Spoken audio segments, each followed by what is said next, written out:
अस्सलाम स्टूडेंट्स, हम introduction to ICT का लेक्चर नंबर 15 स्टार्ट कर रहे हैं।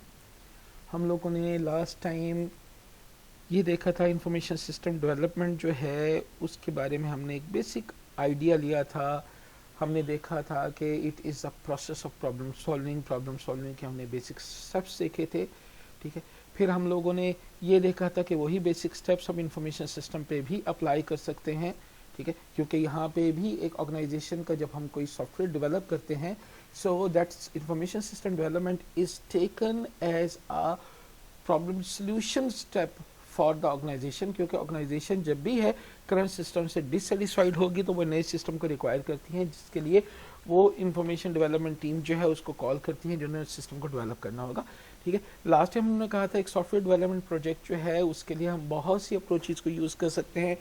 सिस्टम डेवलपमेंट लाइफ साइकिल है जिसको हम वाटरफॉल मॉडल भी कहते हैं। There is extreme programming, scrum is there, prototyping as a part of system development process can be there, rapid application development can be there, V model can be there। हमने discussion के लिए इनमें से select किया था SDLC। SDLC जो है यह system development life cycle 1970s में इंट्रोड्यूस हुआ था। बेसिकली ये सूट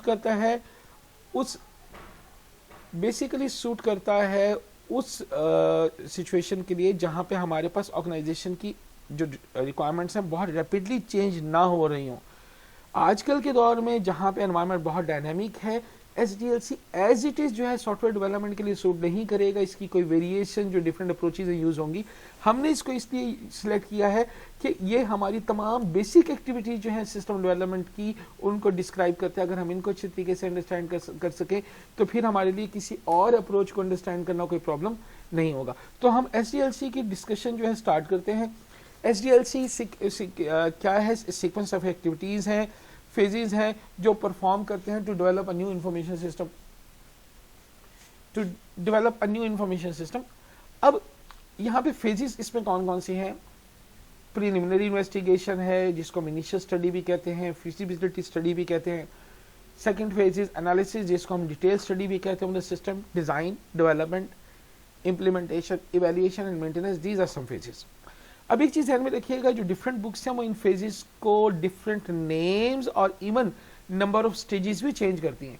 ये बिल्कुल ऐसे है कि अगर आपको मुल्तान से लाहौर जाना हो तो हम डिस्टेंस को किलोमीटर्स में मैयर कर लें या माइल्स में मैयर कर लें, हम टाउन वाइज देख लें, पहले ये टाउन आएगा फिर ये टाउन।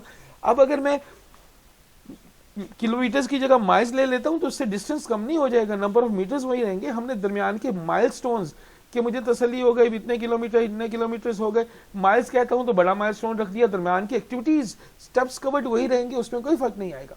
सिमिलरली जो मैंने शुरू में सिस्टम डेवलपमेंट प्रोसेस आपको बताया था, जो राइट हैंड पे आपको डायग्राम नजर आ रही है, सिस्टम एनालिसिस, तो यहाँ पे सिस्टम एनालिसिस को हमने दो फेजेस में डिवाइड कर दिया जो लेफ्ट पे नजर आ रही है, preliminary investigation and analysis. System design को हमने डिजाइन ही कहा। आगे आपको इस डायग्राम में, ब्लू डायग्राम में, प्रोग्रामिंग, टेस्टिंग, ये चीजें नजर आ रही हैं, इनको हमने कह दिया डेवलपमेंट फेज। इसी तरीके से आगे आपको नजर आ रहा है कन्वर्जन और अगले स्टेप से प्रोडक्शन, इन दोनों को हमने इंप्लीमेंटेशन कह दिया, जिस नेम के अंदर मैं इसको डिस्कस करूंगा। And the next one maintenance में मैंने यहाँ पे इवेल्युएशन एंड मेंटेनेंस, जो कि जाहिर है प्रोडक्शन के में से हमने इवेल्युएशन को भी ले लिया और मेंटेनेंस जो है वो सेपरेट फेज हमने उसको उसके साथ ले लिया। तो हम लोग जिन नंबर ऑफ फेजेस को डिस्कस करेंगे they are preliminary investigation, analysis, design, development, implementation, evaluation and maintenance. नाम कुछ भी हो, जो बेसिक स्टेप्स हैं वो वही रहेंगे जो हर जगह पे डिस्कस होते हैं। There is no difference at all. हम अपनी डिस्कशन स्टार्ट करते हैं प्रीलिमिनरी इन्वेस्टिगेशन से, जिसको हम इनिशियल स्टडी भी कहते हैं, फिजिबिलिटी स्टडी भी कहते हैं। अगर इसको देखा जाए तो हकीकत में जो हमने पहली बात कही थी, अंडरस्टैंडिंग द प्रॉब्लम, जो शुरू में हमने कहा था प्रॉब्लम सॉल्विंग स्टेप्स में, that is exactly what it is. क्या है कि एक इंफॉर्मेशन सिस्टम डेवलपमेंट टीम को कॉल किया गया है on the basis of the request of user, जिनको कोई प्रॉब्लम फेस हो रहा है, मैनेजमेंट कुछ चाह रही है, इनकी रिक्वेस्ट के बेसिस पे क्या हुआ है, नया सिस्टम जो है उसके लिए रिक्वेस्ट की गई है। कुछ चीजें मैं पहले बता के आया हूं पिछली क्लास में, मैं उनको दोबारा से वो नहीं करूंगा कि हमने सिम्टम्स की बेसिस पे प्रॉब्लम को आइडेंटिफाई करना है, फिर उसका ऑब्जेक्टिव क्लियर करके स्कोप आइडेंटिफाई करना है। ठीक है, अब इसके लिए बेहतरीन लोग कौन है जो नीड को आइडेंटिफाई करेंगे, जिनकी वजह से रिक्वेस्ट इनिशिएट की गई है, उनसे हम इंफॉर्मेशन लेंगे और इसकी बेसिस पे हम अपने प्रॉब्लम को क्लियर करेंगे। ठीक है, स्कोप डिटरमिन करके जो बहुत इंपॉर्टेंट चीज है जिसको मैं यहाँ पे डिस्कस करने जा रहा हूँ, स्कोप और ऑब्जेक्टिव वगैरह मैं पहले डिस्कस कर चुका हूँ, दैट इज फिजिबिलिटी स्टडी। ये पार्ट इस स्टेज का इतना इंपॉर्टेंट है कि हम इस पूरी फेज का नाम बाज़-औक़ात फिजिबिलिटी स्टडी भी दे देते हैं। फिजिबिलिटी स्टडी से ये मुराद है कि ये प्रोजेक्ट डेवलप करना पॉसिबल भी है या नहीं है। कौन कौन से पॉइंट ऑफ व्यू से? Economic feasibility. इकोनॉमिक फिजिबिलिटी से हमारी क्या मुराद है? Cost benefit analysis, right. हम एक प्रोजेक्ट पे लगाने जा रहे हैं 5 लाख रुपया और उससे हमें बेनिफिट होगा 3 लाख का, that means it is that of having giving us 2 lakh loss. उस सूरत में तो हमें इसे नहीं करना चाहिए, राइट। हम इंफॉर्मेशन सिस्टम टीम के तौर पे जब इकोनॉमिक फिजिबिलिटी देखेंगे, हम ऑर्गेनाइजेशन से कहेंगे इतनी कॉस्ट आप इनकर करोगे और इस कॉस्ट के नतीजे में आपको इतना बेनिफिट होगा। अब एक चीज ध्यान में रखिएगा कि ऑर्गेनाइजेशन जब किसी जगह में इन्वेस्ट कर रही होती है, ऑर्गेनाइजेशन अगर नया इंफॉर्मेशन सिस्टम डेवलप करना है, उस पर ऑर्गेनाइजेशन 5 लाख डेवलप लगाएगी, तो ऑर्गेनाइजेशन का डिसीजन जो है वो इस चीज पे बेस करेगा ऑर्गेनाइजेशन के रिसोर्सेज लिमिटेड है, अनलिमिटेड नहीं है। ऑर्गेनाइजेशन ये सोचेगी कि 5 लाख यहाँ पे लगाना ज्यादा बेनिफिशियल होगा या 5 लाख में हम अपनी रिसर्च एंड डेवलपमेंट पे लगा के अपनी प्रोडक्ट को ज्यादा बेहतर लगा लें, उसका ज्यादा बेनिफिट होगा। सो इन दैट केस हम लोगों का as information system developers justify करना है कि ये सिस्टम आपको ज्यादा बेनिफिट दे सकता है।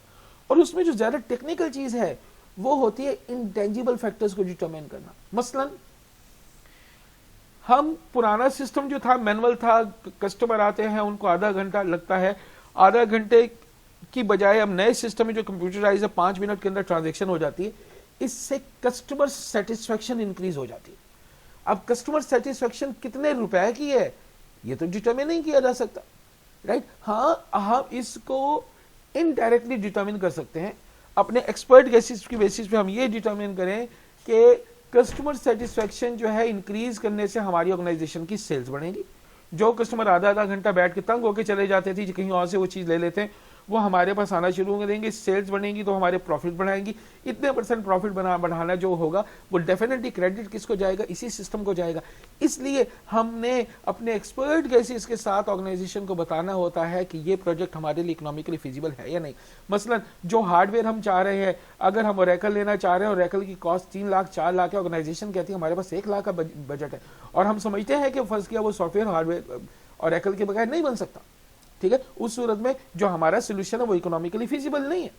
उस सूरत में ऑर्गेनाइजेशन को किसी कॉम्प्रोमाइजिंग सोल्यूशन पे जाना पड़ेगा, किसी और सोल्यूशन पे जाना पड़ेगा, राइट। हम लोगों को ऑर्गेनाइजेशन डिस्कस कर कोई और सोल्यूशन वर्कआउट करना होगा, या फिर ये भी हो सकता है हम ये डिसाइड करें कि ये प्रॉब्लम सॉल्व नहीं हो सकता। ऐसे technical feasibility, the second option.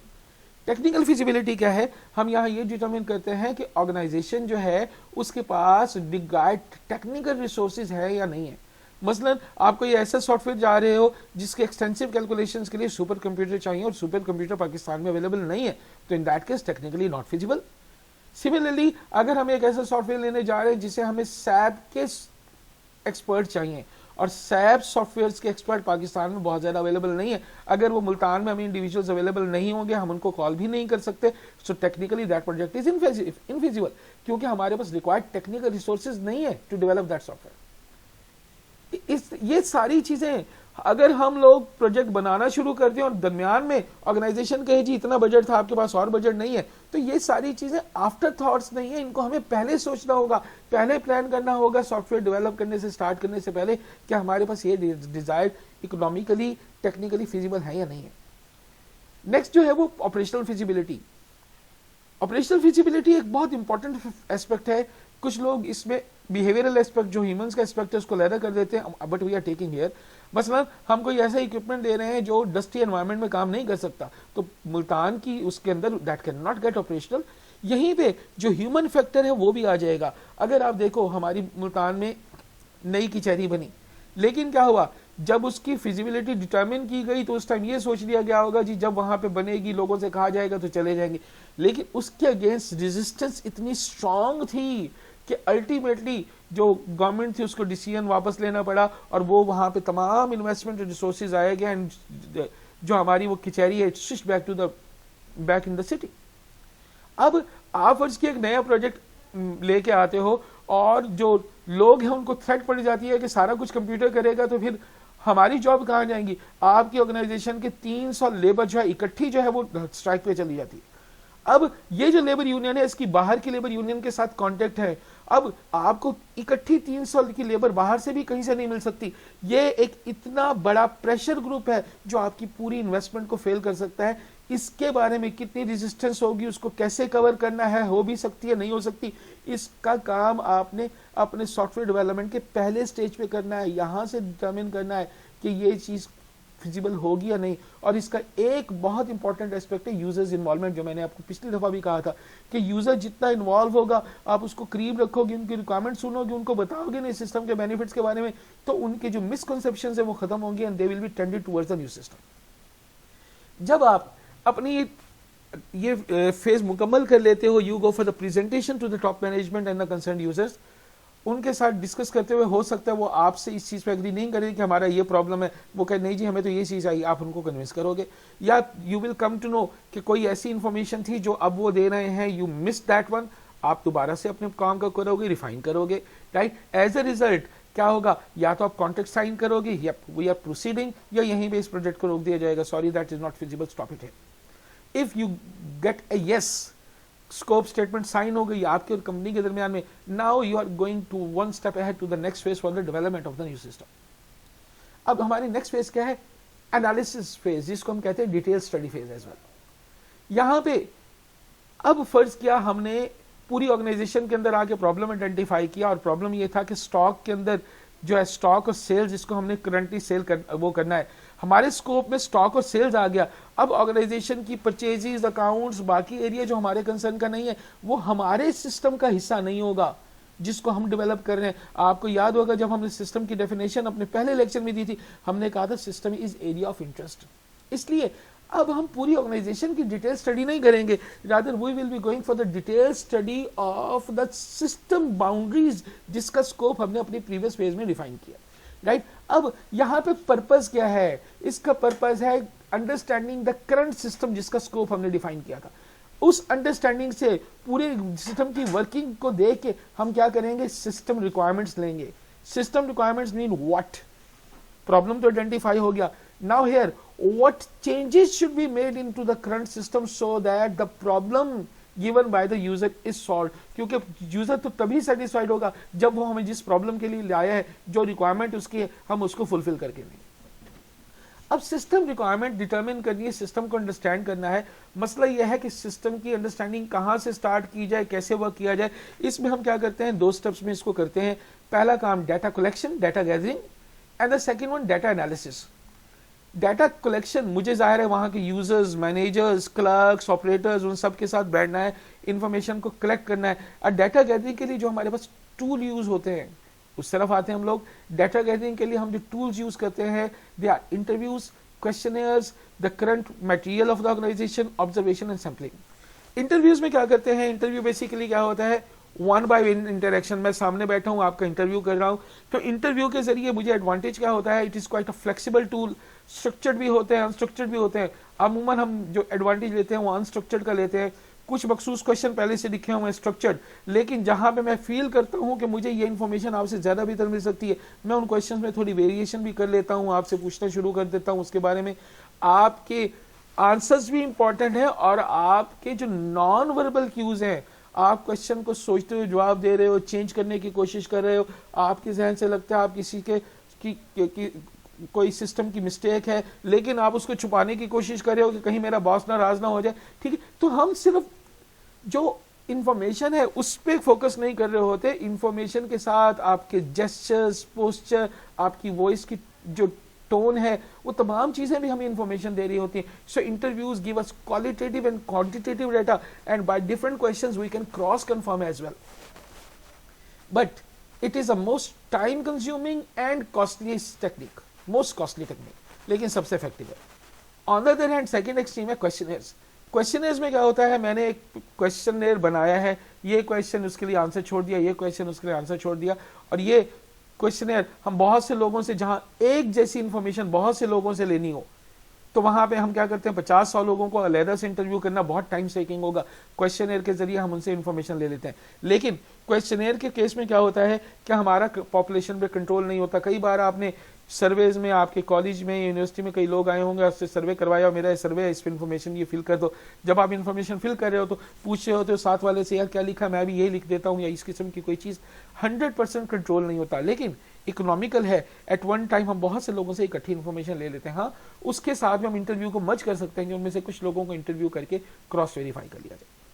एक बहुत इंपॉर्टेंट सोर्स ऑर्गेनाइजेशन का एग्जिस्टिंग डॉक्यूमेंट्स का, करंट डॉक्यूमेंट्स, मसलन ऑर्गेनाइजेशन का करंट वाउचर, करंट इनवॉइस। अब करंट इनवॉइस है, हम उसको उठाते हैं, ऑर्गेनाइजेशन से कहते हैं जो पिछली इनवॉइसेज हैं वो दिखाओ।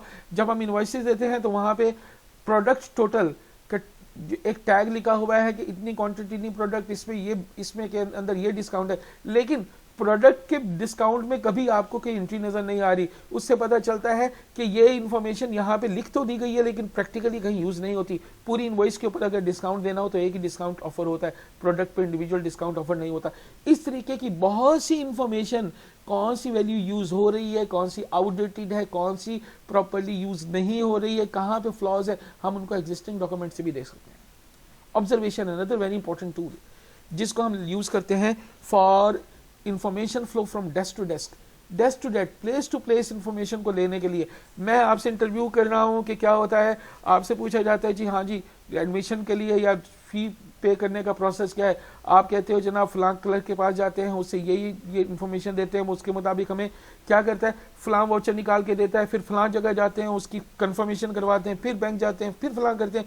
उसका आसान तरीका कार क्या था, जिस टाइम पे ये सारे स्टेप्स हो रहे हैं मैं वहां पे चला जाऊं and I see how it is happening, कैसे इंफॉर्मेशन डाटा फ्लो एक जगह से क्या प्रोसेस होता है, दूसरी जगह क्या प्रोसेस होता है, तीसरी जगह क्या प्रोसेस होता है। So by observing those things I can have an understanding of the system, how the things are going on. Next, data collection technique जो बहुत इंपॉर्टेंट हो जाती है फॉर लार्ज सिस्टम, जहां हमारे पास डाटा बहुत बल्क में हो। अब हमने इतने यूजर्स का डाटा इकट्ठा कलेक्ट करना हो तो वो तो बहुत टाइम टेकिंग है और रिसोर्सेज का वेस्टेज भी है। वहां पे हम कुछ स्टैटिस्टिकल टेक्निक्स को यूज करके सैम्पलिंग यूज करते हैं। मसलन एट रैंडम हर 10वें जो यूजर है उससे इंफॉर्मेशन कलेक्ट की जाए तो उसके सैंपल्स में है, फिर हम कोशिश करते हैं कि उसके पास बायस ना हो, क्योंकि 100 यूजर्स में से 10 से सैंपल यूजर से इंफॉर्मेशन कलेक्ट करके उसकी बेसिस पे सिस्टम डेवलप कर लिया जाए।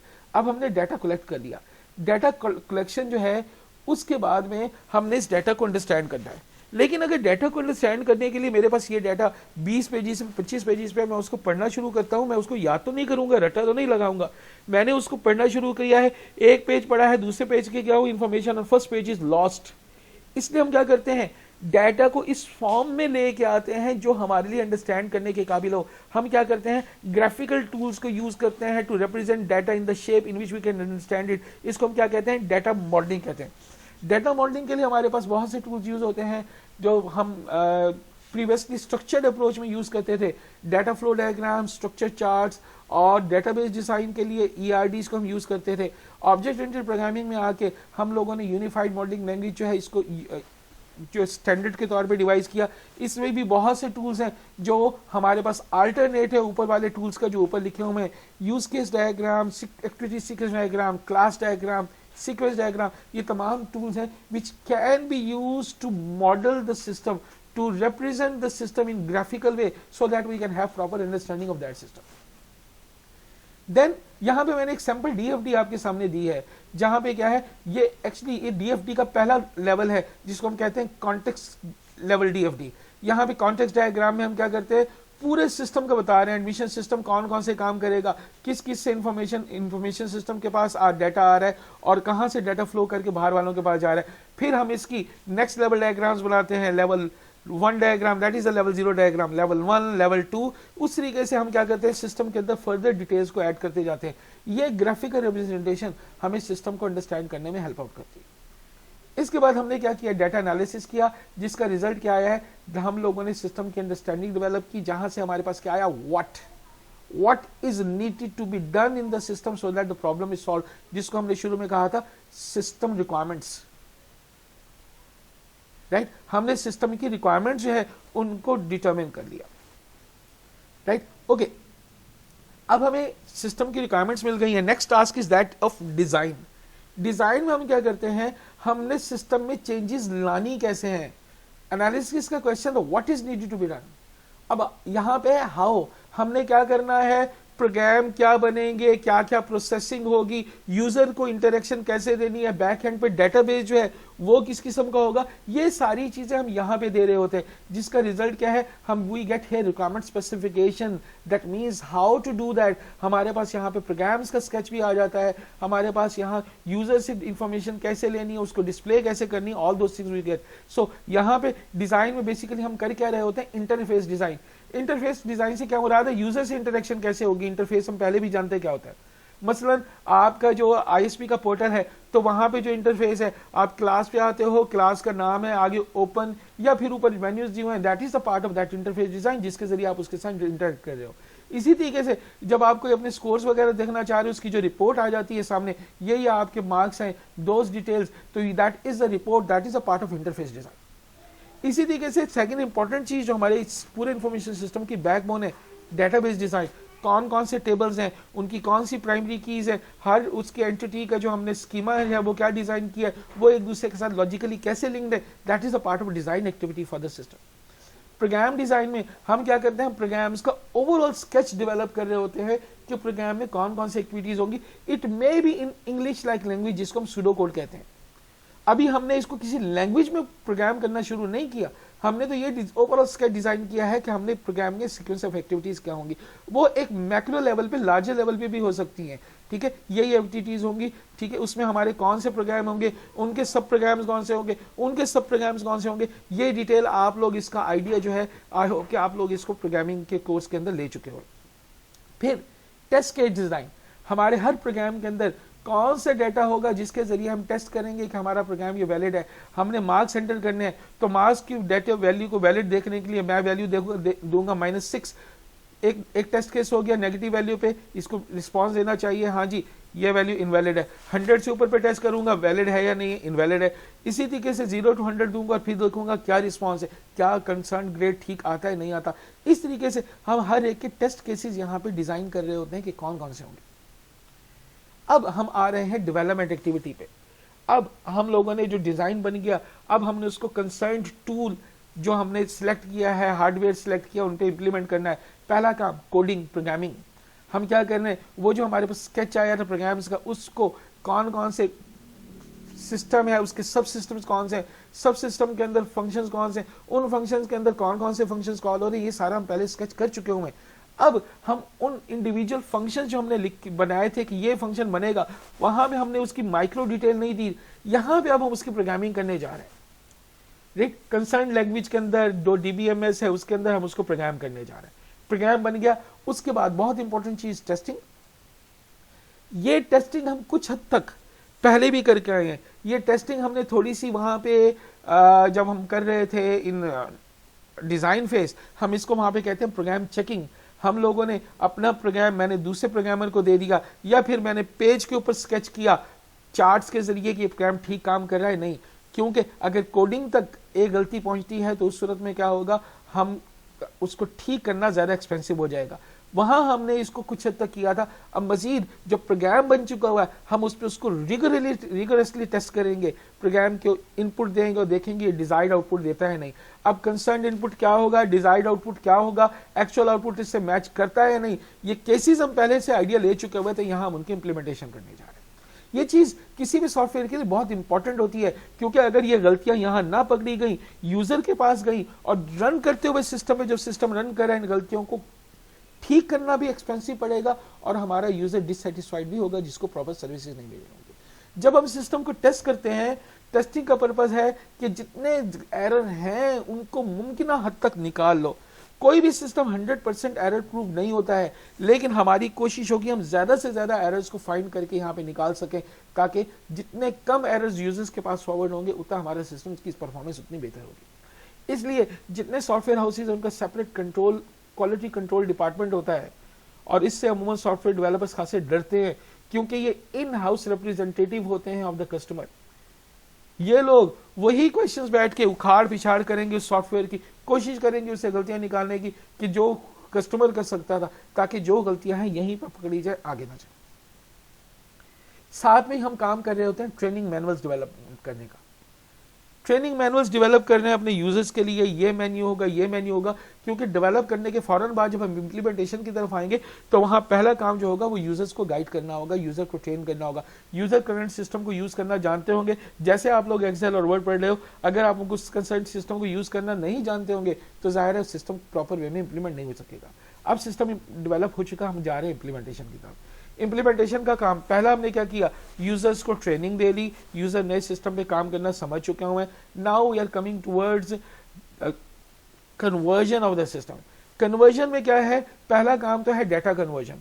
डेटा कन्वर्जन से हमारी मुराद यह है कि अगर फर्स्ट के मैनुअल सिस्टम था और उसको ऑटोमेट किया है, मिसाल दे रहा हूं, कोई और सिस्टम होगा एक्सेल शीट्स है, वहां से भी डेटाबेस में कन्वर्ट करना है। इवन इन दैट केस हमें करंट सिस्टम के डाटा को कन्वर्ट करना होगा टू द ओल्ड सिस्टम, क्योंकि फर्ज किया हम लोग यकम फरवरी से नए सिस्टम लाते हैं तो पुराने सिस्टम में हमारे कस्टमर की सेल्स एंटर्ड हैं, उसके रिसीवेबल्स एंटर्ड हैं। जब तक वो नए सिस्टम में नहीं आते, हमारे पास कस्टमर आता है पेमेंट करने के लिए, हमें कैसे पता चलेगा उसकी कितनी पिछली पेमेंट है? या कोई कस्टमर हमें कोई चीज रिटर्न करने आता है, जी मैंने खरीदी थी, ये इनवॉइस नंबर है। तो अगर पुराना रजिस्टर्स का डाटा नए सिस्टम में कन्वर्ट नहीं किया गया तो उस सूरत में हम कैसे डिसाइड कर सकते हैं कि इसने हमसे परचेज की थी या नहीं की थी? इसलिए हम लोगों के लिए डाटा कन्वर्जन जब तक नहीं होगी, पुराने सिस्टम का डाटा नए सिस्टम में नहीं आएगा, उस वक्त तक हम इंप्लीमेंटेशन जो है नहीं कर सकते। Next thing is system conversion.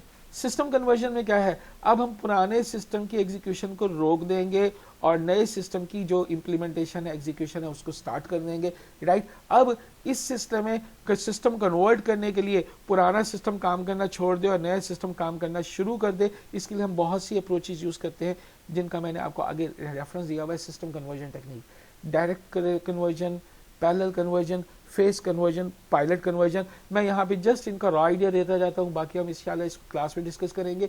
Direct conversion में क्या होता है, पुराने सिस्टम के एग्जीक्यूशन को हम रोक देते हैं और उसकी एक डेडलाइन मुकर्रर करते हैं और नया सिस्टम काम करना शुरू कर देता है। सबसे सिंपलेस्ट टेक्निक है लेकिन सबसे कॉस्टली भी है, क्योंकि अगर सबसे रिस्की भी है, कॉस्ट सबसे कम है और सबसे रिस्की है। क्यों? फर्ज किया कि नया सिस्टम जो हमने इंप्लीमेंट किया वो क्रैश हो जाता है, उस सूरत में क्या होगा, ऑर्गेनाइजेशन का पुराना भी रुक चुका हुआ है, नया भी क्रैश हो गया है। ऐसे सिचुएशंस भी आई हैं कि इस वजह से कई कंपनियां बैंकरप्ट हो गई। इसलिए सूट कहां करेगा, जहां ऐसा सिस्टम है जो पहले 20-25 जगह पे एक सॉफ्टवेयर काम कर रहा है या डेवलपमेंट टीम उस जैसे बहुत से सॉफ्टवेयर बना चुकी हुई है, तो आपको इतमाद है कि ये सिस्टम उन्होंने इतनी बार काम किया, इसमें क्रैश होने के चांसेस इतने नहीं है, इसलिए आप इतमाद करके कर सकते हो। पैरेलल कन्वर्जन, दोनों पुराना और नया सिस्टम साइड बाय साइड चलेंगे। कब तक? पुराने नए सिस्टम में प्रॉब्लम्स आ रही हैं, उनको रिफाइन करते जाओगे। अब जब उसकी परफॉर्मेंस सेटिस्फैक्ट्री होती है, ओल्ड को रोक देते हो, नए की एग्जीक्यूशन स्टार्ट हो जाती है। क्या होता है, सिस्टम पे लोड बढ़ गया, रिसोर्सेज डबल अप्लाई हो रही, कॉस्ट बढ़ गई, बस सेफेस्ट वन। मसलन अगर आर्मी का कोई ऐसा प्रोजेक्ट है तो वो रिस्क नहीं ले सकते उसके क्रैश होने का, वो कॉस्ट एक्स्ट्रा बर्दाश्त कर लेंगे और पैरेलल चलाएंगे। फेज कन्वर्जन में हम क्या करते हैं, हम लोग अपने प्रोजेक्ट को फेज बाय फेज करते हैं। अगर हमारा पूरी ऑर्गेनाइजेशन का सिस्टम था तो पहले क्या किया, पहले परचेजेस को ऑटोमेट किया, उसमें से सिर्फ प्रॉब्लम आए, बाकी जगह ओल्ड सिस्टम काम कर रहा है, और फिर स्टॉक को किया है, फिर सेल्स को किया, इससे वन बाय वन करते गए, रिस्क हमने अपना कम कर दिया। लेकिन प्रॉब्लम जो यहाँ पे आती है कि एक पार्ट नए सिस्टम का काम कर रहा है, एक पुराने का, तो इनके दरमियान में इंटरेक्शन, डाटा शेयरिंग कैसे होगी, that is a challenge. Pilot conversion में हम क्या करते हैं, हम पूरा सिस्टम जो है अगर मल्टीपल प्लेसेस पे इंप्लीमेंट करना हो, मसलन एक एटीएम सिस्टम मल्टीपल जगह पे लगाना है, तो पहले उसको एक ब्रांच में इंप्लीमेंट करेंगे, वहां पे देखेंगे प्रॉब्लम्स वगैरह जो आ रहे हैं उनको पहले रेक्टिफाई करेंगे, फिर रिफाइंड सिस्टम जो होगा उसको बाकी ब्रांचेस में इंप्लीमेंट कर देंगे।